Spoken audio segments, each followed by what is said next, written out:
नमस्कार बच्चों। आज हम उपहार जो कहानी है, इस कहानी का शेष भाग जो है वह देखने वाले हैं। देखिए, सुबह उठकर वह वहीं पहुंचा जहां उसे परी मिली थी। देखा तो वहां कोई नहीं था।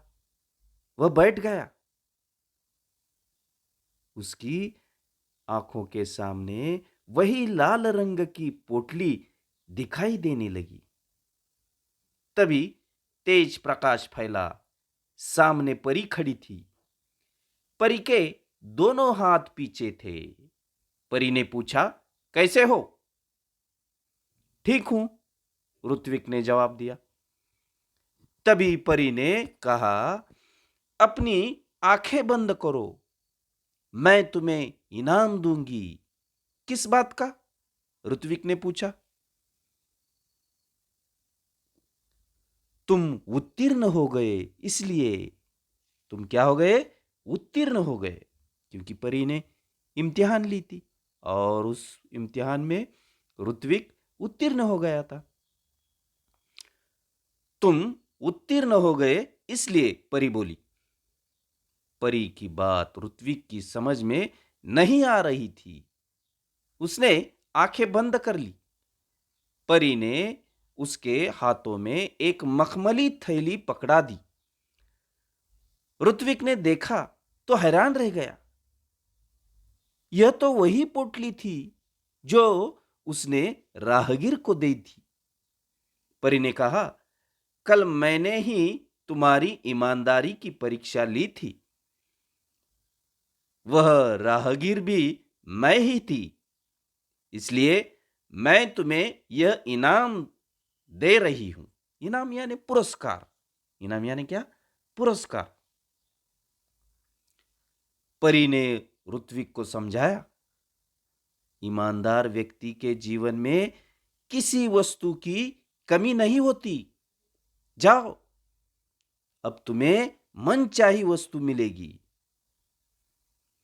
ऋत्विक के पास शब्द नहीं थे जिनसे वह परी को धन्यवाद देता। खुशी से उसकी आंखें भर आई।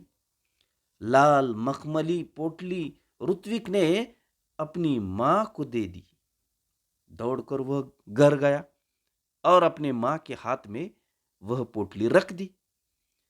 उसकी समझ में यह नहीं आया कि उसका बेटा उसे क्या दे रहा है। जब मां वह पोटली खोलने लगी, तब तब क्या हुआ? तब पोटली कई गुना बड़ी हो गई। पोटली क्या हो गई? कई गुना बड़ी हो गई। पहले छोटी थी, बाद में बड़ी। उसमें से सुंदर सुंदर पुस्तकें बाहर निकल आई। पुस्तकों का ढेर देखकर मां चकित रह गई। उसे आश्चर्य लगा। मां के पूछने पर ऋत्विक ने सब कुछ बता दिया। जो भी हुआ था ना, वो सब कुछ बता दिया। अब ऋत्विक ने मित्रों के लिए अपनी बहन कृतिका की सहायता से पुस्तकालय खोला। क्या खोला?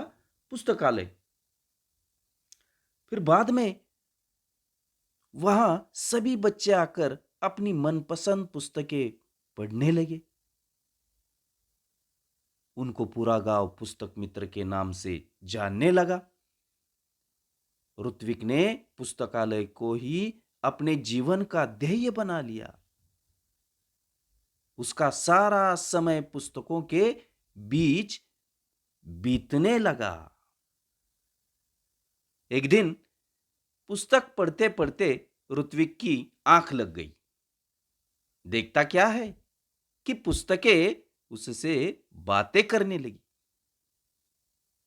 उससे एक पुस्तक ने पूछा, ऋत्विक, अगर तुम अपने जीवन में बड़े आदमी बनोगे तो क्या तुम हमारा साथ छोड़ दोगे? हमें भूल जाओगे? ऋत्विक ने कहा, नहीं नहीं, अब तो तुम ही मेरे साथी, तुम ही मेरे मित्र हो। तभी किसी ने दरवाजे की घंटी बजाई और उसकी नींद टूट गई। मतलब वो सोया था, वो सोया था, वह सपना देख रहा था। चित्र में आपको दिखाई दे रहा है कि किताब उससे बातचीत कर रहा है, चर्चा कर रहा है। और उसी वक्त क्या होता है, दरवाजे की घंटी बजाई और उसकी नींद टूटी, यानी वह सपना देख रहा था। जागने पर देर तक सोचता रहा, जागने पर वो देर तक सोचता रहा बाद में कि आगे चलकर वो बड़ा सा पुस्तक भंडार खोलेगा। वो सोचने लगा कि मैं बड़ा पुस्तक भंडार, जहां सारी किताबें रहेगी, एक पुस्तकों का घर बड़ा बड़ा बनाऊंगा, ऐसा विचार करने लगा, ऐसा वह सोचने लगा। अब बच्चों, इस कहानी में बहुत सारे नए शब्द आए हैं, उसके बारे में हम देखेंगे। तेज यानी प्रखर, पोटली यानी छोटी थैली, हैरान यानी चकित, राहगीर यानी पथिक। अब मुहावरे, आंखें भर आना मतलब दुखी होना, तय करना मतलब निश्चय करना, चकित होना यानी आश्चर्य करना, आंख लगना, नींद आ जाना। बच्चों, इस कहानी में बहुत सारे समानार्थी शब्द भी आए हुए हैं। यह आपको ढूंढने हैं। जैसे कि यहां पर दिए गए हैं, सखा, जननी, वृक्ष, नयन, भगिनी। अब ये जो शब्द है, इसके आपको समानार्थी शब्द लिखने हैं। आगे देखेंगे। निम्नलिखित प्रश्नों के उत्तर एक वाक्य में लिखिए। परी ने ऋत्विक की किस भावना की परीक्षा ली? पोटली से क्या बाहर निकल आई? ऋत्विक ने किसके लिए पुस्तकालय खोला? ऋत्विक ने बड़े होकर क्या खोलने का निश्चय किया? ऋत्विक ने किसे अपना ध्येय बना लिया? आगे देखेंगे। निम्नलिखित प्रश्नों के उत्तर लिखिए। परी ने ऋत्विक को क्या समझाया? एक पुस्तक ने ऋत्विक से क्या पूछा? ऋत्विक ने रास्ते में मिली मखमली पोटली को क्यों नहीं खोला? इन सारे प्रश्नों के जवाब आपको अपनी कॉपी में लिखने हैं, आपको पढ़ाई करनी है। और ये जो सवाल है, बार बार पढ़ने से आपको याद करने हैं। ये सवाल, ये सारे सवाल जो है आपको याद करने हैं।